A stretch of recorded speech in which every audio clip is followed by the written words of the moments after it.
ठीक है। हेलो भाई साहब, स्वागत है आपका हमारे इस चैनल एनसीईआरटी विथ में। और आज हम शुरू करने वाले हैं बहुपद। यह जो है वास्तविक संख्या के बाद वाली क्लास है, यानी कि हम लोग लेसन 2 पढ़ने वाले हैं मैथ का। हम लोग का चल रहा है सेशन अभी जो है वो बीपीडी गाइड डे 5वां होगा, शायद हो सकता है, जो भी हो। और इसमें हम बहुपद के सारे कॉन्सेप्ट सीखेंगे। उसके बाद ऑब्जेक्टिव को trick wise, concept wise, basic wise, जैसे आपको बेहतर लगे उस तरीका से आप उसे सॉल्व कर सकते हो। आप मेरे साथ जुड़े रहो, देखते रहो आराम से। एग्जाम में 50 में 50 मैथ में गारंटी मेरी है। यदि आप पूरी तरीके से क्लास देखकर जाते हो मेरी, तो 100% श्योर रहना कि आपका मैथ के ऑब्जेक्टिव में 50 में 50 आराम से बन जाएगा। ठीक है, तो शुरू करेंगे बहुपद। और आराम से इस क्लास को अटेंड करो, सिर्फ देखना है। उसके बाद इसका नोट बना लो या कर लो, जो करना है कर लो। आराम से पहले देखो ध्यान से क्या कर रहा हूं मैं।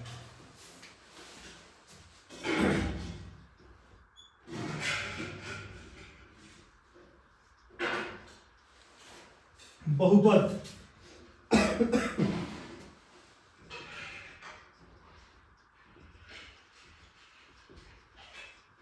पॉलिनोमियल्स कहते हैं। पॉलिनोमियल्स लगभग एक प्रकार से 3 प्रकार में इसको बांटा जाता है, लेकिन उतना अंदर जाएंगे नहीं।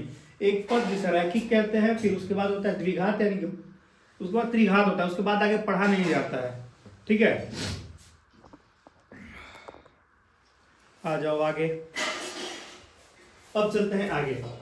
देखो बहुपद होती क्या चीज है? जो बहुत सारे पदों से मिलकर बनता है उसे हम कहते हैं बहुपद, जिसमें चरपद अचरपद सब आएंगे। ध्यान से देखेंगे अब चरपद होती क्या चीज है।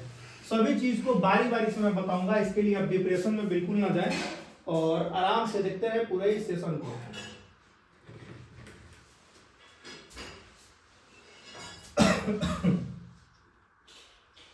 पॉलिनोमियल, इसको भी स्थगित करते हैं कुछ कारणों से। देखिए, अगर हम बहुपद को ध्यान पूर्वक से देखें तो इसके अंदर मेन रोल निभा रहा है क्या? चरपद। और दूसरा टर्म में इसका निभा रहा है अचरपद। चरपद का मतलब होता है पूरे अल्फाबेट, ठीक है, जिसे हम A B C Z तक लिख सकते हैं। इससे आगे अगर आपने पढ़ा है तो आप लिख लो। मैंने 26 ही पढ़ा है। अब मैंने ABCD 26 पढ़े हैं तो मैं चरपद को इतना में रखूंगा। और अचरपद का मतलब होता है संख्या 0 1 2 3 अनंत तक जाती है। ये सभी संख्याएं 0 से माइनस भी ले सकते हैं, है ना। यह माइनस 0 प्लस कुछ भी हो सकता है, ये अचरपद कहलाएंगे। तो उम्मीद है आपको यहां तक समझ में आ गया कि चरपद वो चीज होती है जिसमें अल्फाबेट आता है, और अचरपद वो होता है जिसमें आपका संख्याएं आती हैं। उम्मीद है आपको सब चीज क्लियर बोर्ड पे दिख रही है। थोड़ा सा चमक रहा है लाइट ऊपर, लेकिन मैं वहां लिखूंगा ही नहीं कि आपको दिक्कत होगा। क्लियर है? अब देखो, यहां मैं एक चीज आपको दिखाता हूं। हाँ, यहाँ पे कुछ लोग कट आउट होगा कि यहाँ पे इसके बीच में क्या आ रहा है, सी से जेड तक जितना आ रहा है, एक्स वाई सभी का मैं बात कर रहा हूँ, है ना। ये कहलाते हैं चरपद और अचरपद। कहने का मतलब बहुपद। बहुपद बोले तो जिसमें चरपद और अचरपद कंबाइंड रूप से मिले हुए हों, वही तो है ना बहुपद। आ रही बात समझ में? जिसमें चरपद अचरपद सारे मिलकर बने हुए हैं, वही कहलाएंगे हमारे बहुपद। अब देखिए, इसमें घात आता है। घात को अंग्रेजी में डिग्री कहते हैं, लेकिन अंग्रेजी से हमें कोई मतलब है नहीं। देखो, एक मैंने समीकरण लिखा, ax plus by plus c बराबर 0, जहां a b c कोई संख्या है। ध्यान दीजिएगा इस बात को, मैं जो लिख रहा हूं, ये एक पद लिखा ax plus by plus c बराबर 0, जहां पर a b और c कोई संख्या है। चलो संख्या मान लेते हैं 3x प्लस 2y प्लस 8 बराबर 0 मान लेते हैं। अगर आपसे पूछता है कि बताइए a b c का मान क्या होगा, तो आप ध्यान दोगे a के जगह पे आपका लिखा हुआ है 3, b के जगह पे लिखा हुआ है 2 और c के जगह पे लिखा हुआ है 8, जिससे आप c को अचर पद भी कह सकते हो। अचर पद बोले तो ओरिजिनली नंबर, प्योर 100% एकदम नंबर, संख्या c है। इसमें देखिए चरपद का मिलावट है, इसमें भी चरपद का मिलावट है। इन दोनों को हम अचरपद नहीं कहेंगे। क्योंकि अगर हम चर पद का गुना अचर पद के साथ कर देते हैं तो वो हमेशा चरे पद का निर्माण कर देता है। याद रखिएगा, अगर हम 3 का गुना x में कर दिए हैं तो यह कभी भी अचर पद नहीं कहलाएगा, यह कहलाएगा चर पद। ये बात हमेशा आप अपने ज़हन में, दिमाग में तवज्जुह कर लें, डाल लें। आगे आगे चलते हैं और आपको आगे की क्रियाकलाप को समझाते हैं।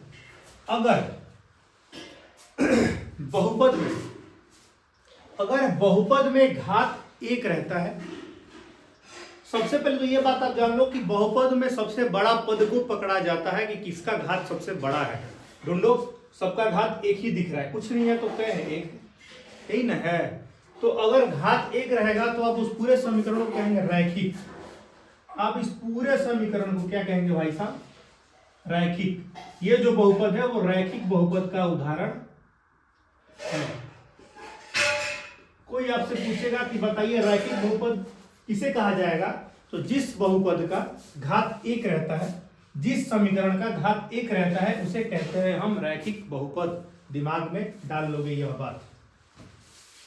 और यहाँ हो गया फर्सीकार होता है, लोग फर्सीकार मैंने कर दिया।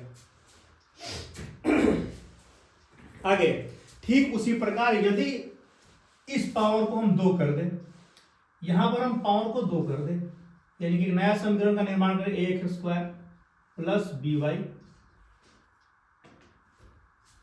यहाँ ये दिक्कत हो रहा है कि ठीक, कोई दिक्कत नहीं, ऐसे लिख दें। ये 2 चर वाले समीकरण के अंतर्गत रखे जाएंगे।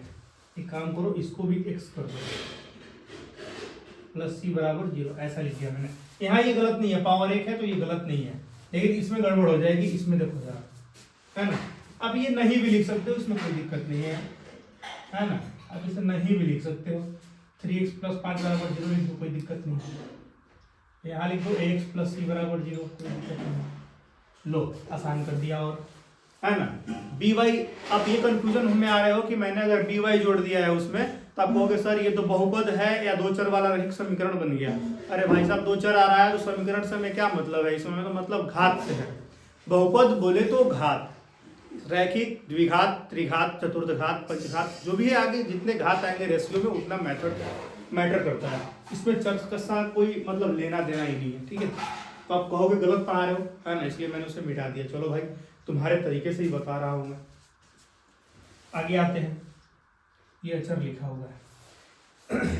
यदि यहां पर इस रूप में दिया रहे ax² plus bx plus c बराबर 0, तो आप कहोगे कि भाई साहब इसका एक जो घात है बड़ा वाला मैंने पकड़ा और उसका स्क्वायर है।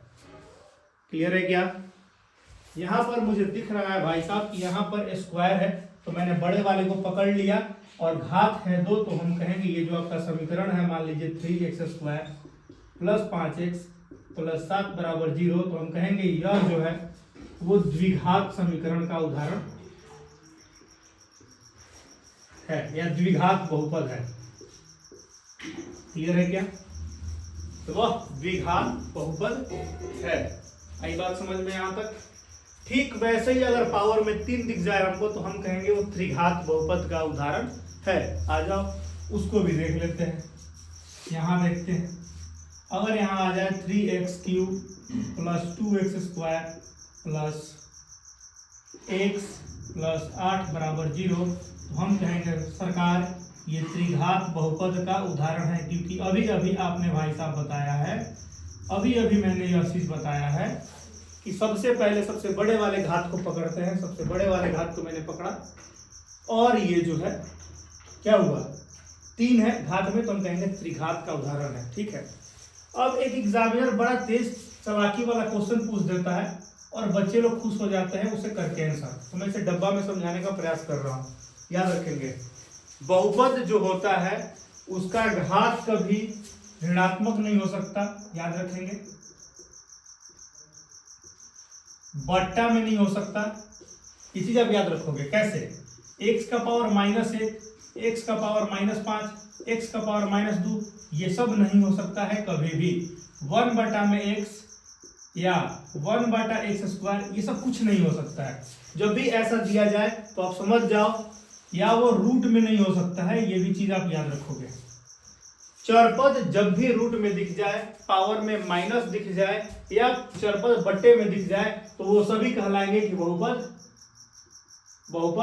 नहीं है, वो सभी बहुपद नहीं है। एग्जामिनर पूछ देता है 1/x² + 2x + 8 क्या बहुपद के उदाहरण हैं, तो आप बहुत जल्द कहोगे कमेंटमेंट कर ये सभी बहुपद नहीं है, क्योंकि आपने सर पढ़ाया था कि ऋणात्मक होगा चरपद। कौन सा?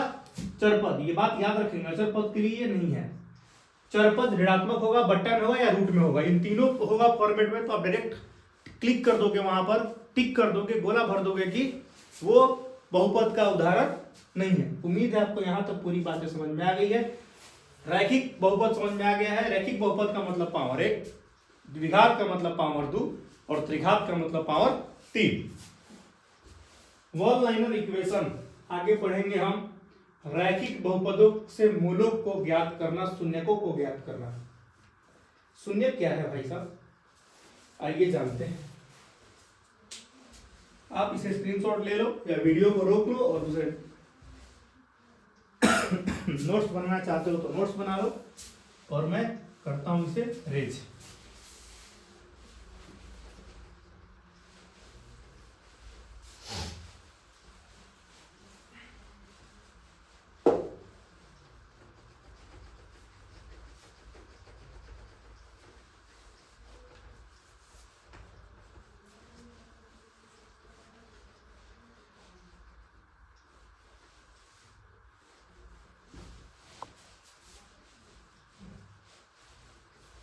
आइए बढ़ते हैं नेक्स्ट टॉपिक पर।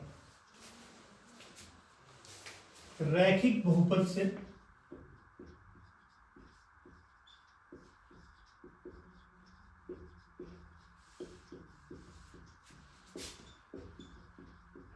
शून्यक या मूल कह सकते हैं ज्ञात करना।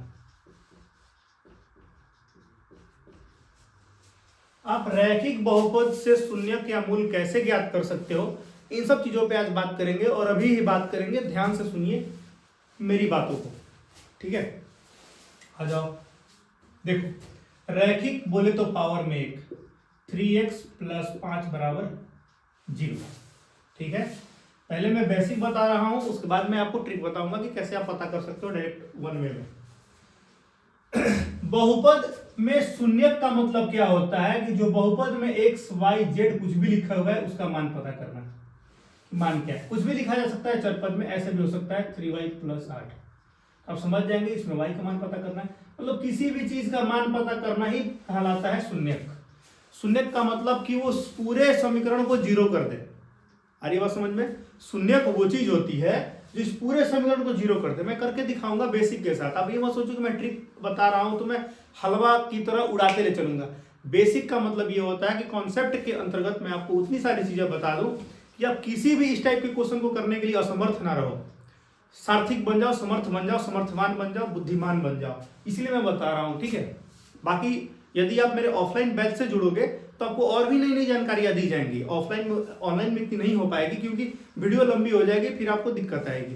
लेकिन ऑफलाइन में ज़्यादा ही टाइम मिलता है तो ज़्यादा चीज़ें बताई जाती है, लेकिन आपको ये चीज़ें सफिशिएंट है अगर आप दूर से देख रहे हो तो, ठीक है। ये मत सोचो कि आप दूर से बैठ कर देख रहे हो तो मैं आपके लिए कम पढ़ा रहा हूँ, ऐसा कुछ नहीं है। इसमें भी उतनी सारी एज इट इज सफिशिएंट चीज़ें डाल दी गई हैं जिसमें आपका एग्जाम आराम से पास आउट हो पाए। आ जाओ आगे देखो। शून्यक उसे कहते हैं जो पूरे समीकरण को जीरो कर दे। आखिर क्या रखूं मैं x के जगह पे कि पूरे समीकरण को यह जीरो बना दे? तो पहले x का वैल्यू निकाल लेते हैं। ये प्लस है, उधर गया तो माइनस, यानी 3x = -5। x = -5/3, क्योंकि यह गुना में है, इधर जाएगा तो भागा में। यानी कि x के जगह पे यदि हम -5/3 रख देते हैं तो इस पूरे शून्यक का मान जो होगा वो क्या हो जाएगा? 0 हो जाएगा। कैसे? ध्यान दीजिए, 3x के जगह पे -5/3 + 5, 3 से 3 एक बार में कटा, 5 -5 + 5 कट के आ गया 0। यानी कि हम कहेंगे कि हाँ बात तो सही कह रहे हैं मार्ट साहब, -5/3 एक ऐसी संख्या है जो इस पूरे समीकरण को 0 कर दिया। अर्थात समीकरण 3x + 5 का एक शून्यक है और वो है हमारा -5/3। क्या बात भेजे में घुसी? एग्जामिनर बड़ा चालाक है, वो सिर्फ पूछ देता है कि बताइए 5y + 8 = 0 के अंदर कितने शून्यकों की संख्या क्या है। तो हम क्यों निकालेंगे भाई, हम क्यों ही निकालेंगे जब हमको पता है कि रैखिक समीकरण में जब पावर 1 होता है तो शून्यकों की संख्या भी उतनी ही होगी, जितना घात उतना शून्यक, पावर में जितना रहेगा शून्यकों की संख्या उतनी ही होगी। यदि पावर में 1 है तो शून्यकों की संख्या 1 है, यदि पावर में 2 है तो शून्यकों की संख्या 2 है, यदि पावर में 5 है तो शून्यकों की संख्या 5 है। यहां का बात नहीं कर रहा भाई साहब, पावर की बात कर रहा हूं, याद रखोगे पावर की बात कर रहा हूं। कोई पूछ देगा ऐसे वर्ड में, एग्जामिनर आज का तेज हो चुका है, वो ऐसे पूछ देगा कि बताइए रैखिक बहुपद में शून्यकों की संख्या क्या होती है। क्या नहीं भाई साहब जवाब दे दोगे आप, रैखिक बहुपद बोले तो पावर में 1, शून्यकों की संख्या कितनी होगी 1। कहे त्रिघात बहुपद में शून्यकों की संख्या क्या होगी, त्रिघात बहुपद में शून्यकों की संख्या क्या होगी, त्रिघात बहुपद में शून्यकों की संख्या क्या होगी, त्रिघात बहुपद में शून्यकों की संख्या क्या होगी, पावर में है 3 तो शून्यकों की संख्या होगी 3। तो क्या आप इसे जवाब नहीं दे सकते हो सरल भाषा में, कुछ नहीं था, कुछ होता तो बताते भाई, इसमें तो हमको ट्रिक भी नहीं लगता है, कोई मामूली सा बच्चा भी इसे आराम से समझ जाएगा।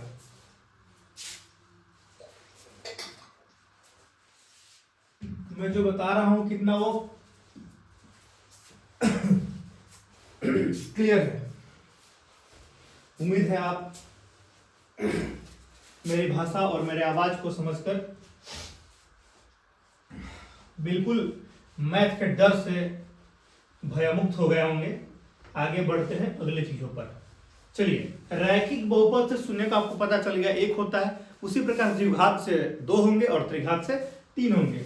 लेकिन एग्जामिनर एक ऐसा नियम बना देगा, देखिए किस प्रकार से क्वेश्चन पूछकर बच्चों को उलझाता है, दिखा रहा हूं मैं आपको। एग्जाम में जितना मैं बता रहा हूं, अगर आप इसे क्लास को देखकर चले जाओगे और प्रैक्टिस कर लोगे कुछ क्वेश्चनों के साथ जो बीबीडी गाइड में दिए हुए हैं, आपको कभी ऐसा नहीं लगेगा कि आपने मैथ में कुछ पढ़ा नहीं है। आप पुराने पेपर को उठाओगे और खुद से हल करोगे मेरे पढ़ाने के बाद। और देखो यूं चुटकियों में ना हल हुआ क्वेश्चन तो कहना, सब चीज सफिशिएंट में डाल दूंगा, इसमें ध्यान दो। एग्जामिनर क्या करता है कि ज्यामितीय निरूपण से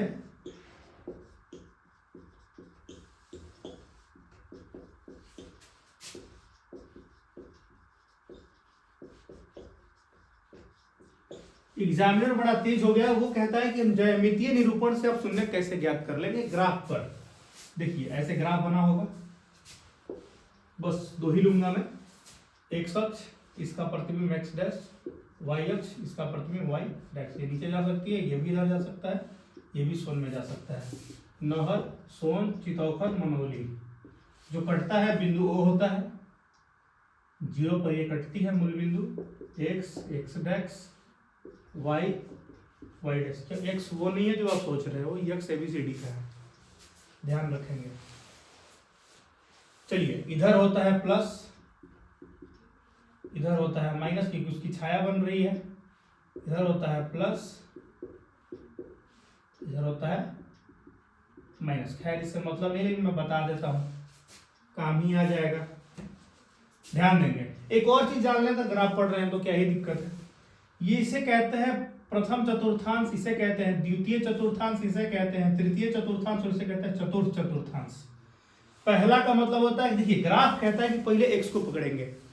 ग्राफ, ये मैं ग्राफ पढ़ा नहीं रहा, लेकिन मैं बता देता हूँ कि भविष्य में आपको काम पड़ेगी। क्वेश्चन ऐसे आते हैं कि प्लस प्लस किस चतुर्थांश में है, या 2-3 किस चतुर्थांश में, ऐसे क्वेश्चन आते हैं। ऐसे निर्देशांक ज्यामिति का क्वेश्चन है, यह क्वेश्चन निर्देशांक ज्यामिति का एक कोऑर्डिनेट ज्योमेट्री, लेकिन मैं बता देता हूँ ताकि आपको अच्छा लगे, समझ जाओ।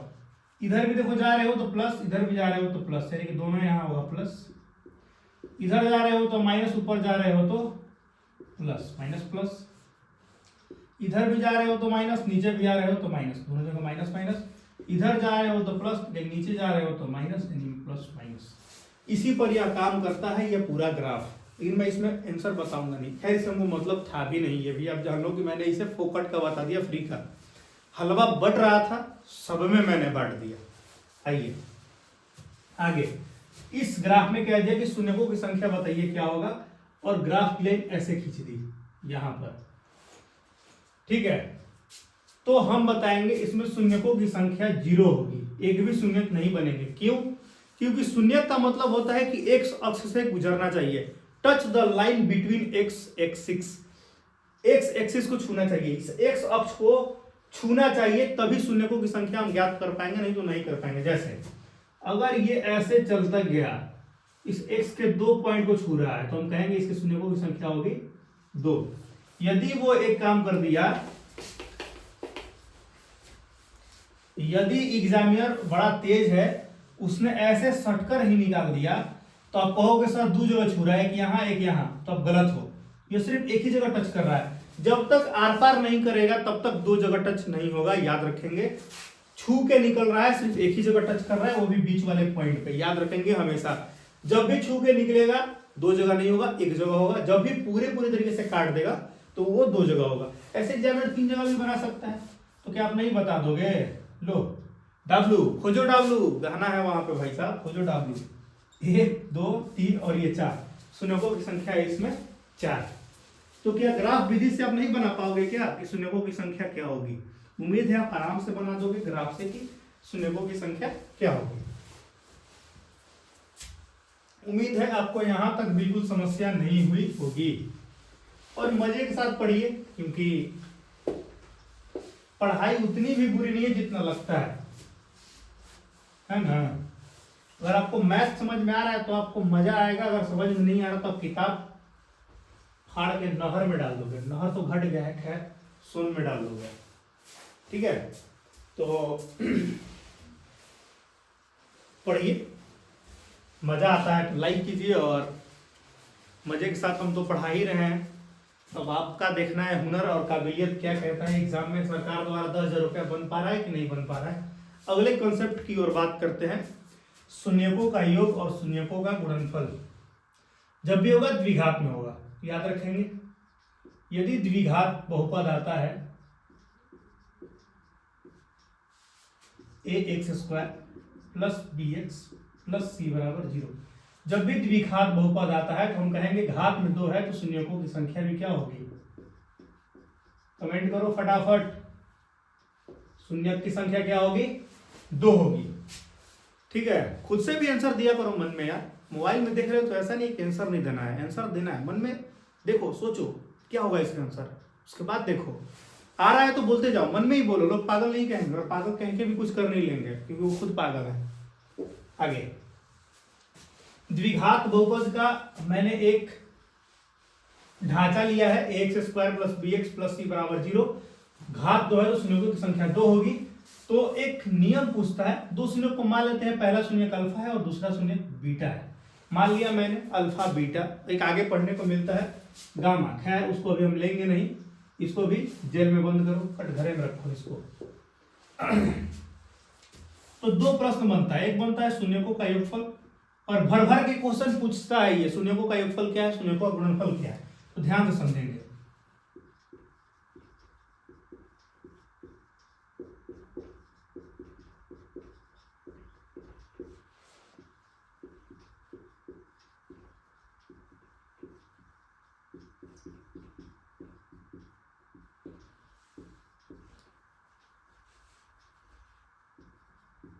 ठीक है, शून्यकों का योगफल कहने का मतलब ये है, अल्फा और प्लस बीटा बराबर होता है माइनस बी बटा में ए, और गुणनफल कहने का मतलब है अल्फा इंटू बीटा, इसका मतलब होता है सी बटा ए।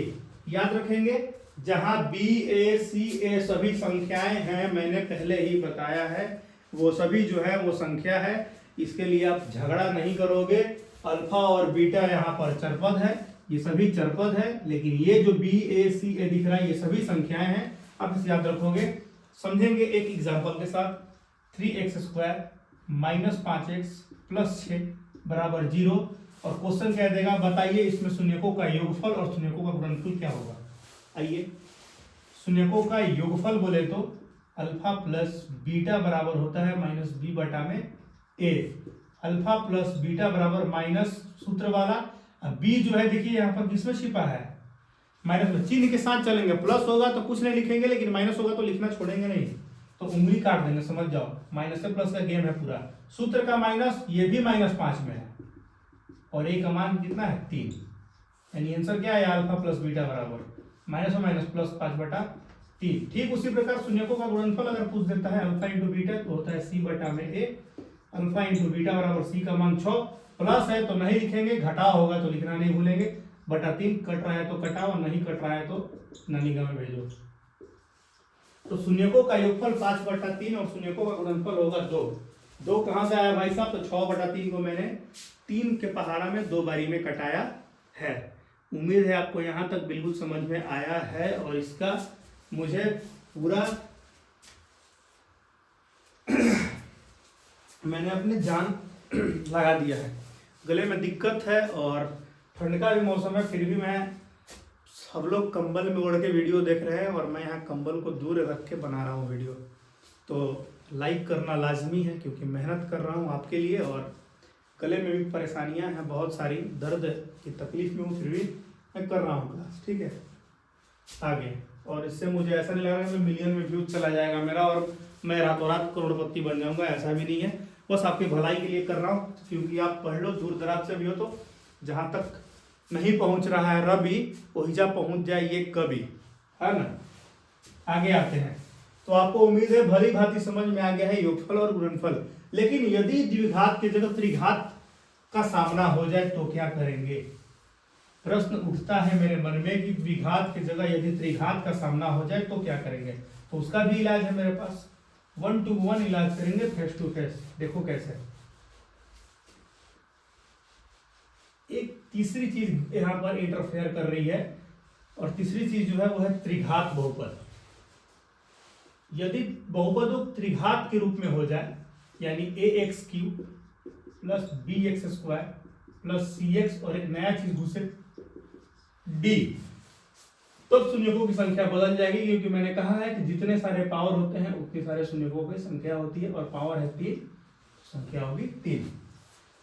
तो इसके लिए क्या फॉर्मेट बनेगा शून्यकों का? तो खेल देखिए। शून्यकों का सबसे पहले योगफल alpha plus beta plus gamma बराबर होता है -b/a। दूसरा आता है alpha beta plus beta gamma plus gamma alpha बराबर होता है c/a। सब चीज वही है। एक और होता है शून्यकों का गुणनफल alpha into beta into gamma, ये होता है आपका d/a, वो भी ये माइनस में d रहता है। बस यही नया गेम जुड़ता है और कुछ नहीं। बताओ, कोई समस्या, कोनो परेशानी?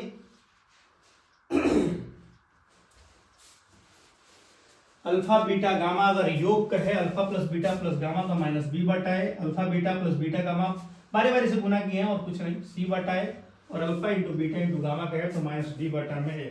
इस पर प्रश्न देखने को तो आज तक नहीं मिला मुझे, अगर मिलता है तो बनाया जाएगा। बेसिक पार्ट में कुछ नहीं करना है, ठीक उसी प्रकार से उसको जैसे रखा गया है, अल्फा की जगह अल्फा को, बीटा की जगह बीटा को, गामा की जगह गामा को, ऐसे, नहीं तो इधर b/a रख के बना देंगे। यहाँ पर सब तो दिया रहेगा, है ना। एग्जाम्पल में तो भाई साहब दिया रहेगा 3x³ plus 5x² plus 7x plus 6 बराबर 0, और इसका देगा कि बताइए शून्यकों का गुणनफल क्या होगा, यानी ये वाला क्या होगा। तो हम जानते हैं घात 3 है तो 3 आंसर आएगा, अल्फा बीटा गामा तो -d/a, alpha into beta into gamma -d के जगह पर ये वाला मान, क्योंकि अंत में d आ रहा है ना, देखो d यहाँ है तो अंत में d यहाँ है, यानी कि 6 और a का मान है 3, कट गया और आएगा alpha into beta into gamma बराबर -2 आंसर। तो उम्मीद है आपको यहाँ तक समझ में आ गया होगा, और आगे कुछ बचा नहीं है हमको जहां तक लग रहा है। अगर कुछ नई चीजें इसमें छूट गई हैं तो एक है विभाजन एल्गोरिथ्म, ठीक है। विभाजन एल्गोरिथ्म का होता है px बराबर qx, px बराबर gx इंटू क्यूएक्स प्लस, बचपन के दिनों में आप पढ़े होंगे, भाजक बराबर भाज्य गुने भागफल प्लस शेषफल, वही है। इसे कहते हैं विभाजन एल्गोरिथ्म। विभाजन एल्गोरिथ्म रिद्म। अरे बात समझ में, विभाजन रिद्म इसे कहते हैं और ये कुछ है नहीं खास। जब आएगा तो देखा जाएगा, Q दिया रहेगा, P दिया रहेगा, R दिया रहेगा, तो आराम से आप G निकाल सकते हो। बशर्ते यही है कि Gx बराबर 0 नहीं होना चाहिए। यदि Gx के जगह पे 0 आ गया तो इस पूरे मान का वो 0 हलवा कर देगा। यहाँ पे 0 से गुना करेंगे तो सभी 0 हो जाएंगे। ठीक है, तो वही कहता है इसमें 0 नहीं आना चाहिए ये, बाकी सब कुछ नहीं है। तो उम्मीद है आपको पूरे ये बेसिक कंसेप्ट समझ में आए होंगे। बहुपद के कल शुरू करेंगे बहुपद बीपीटी गाइड के अंदर का चीड़फाड़ पोस्टमार्टम। आज की वीडियो कैसी लगी कमेंट में जरूर बताएं और हमें सपोर्ट करते रहें। शेयर दबा के करें, पूरे एरिया में पूरा घमासान मचा दे, युद्ध फैला दे, और लाइक करना बिल्कुल ना भूलें। धन्यवाद। जय हिंद, जय भारत, जय हिंद की सेना, जय विद्यार्थी की सेना।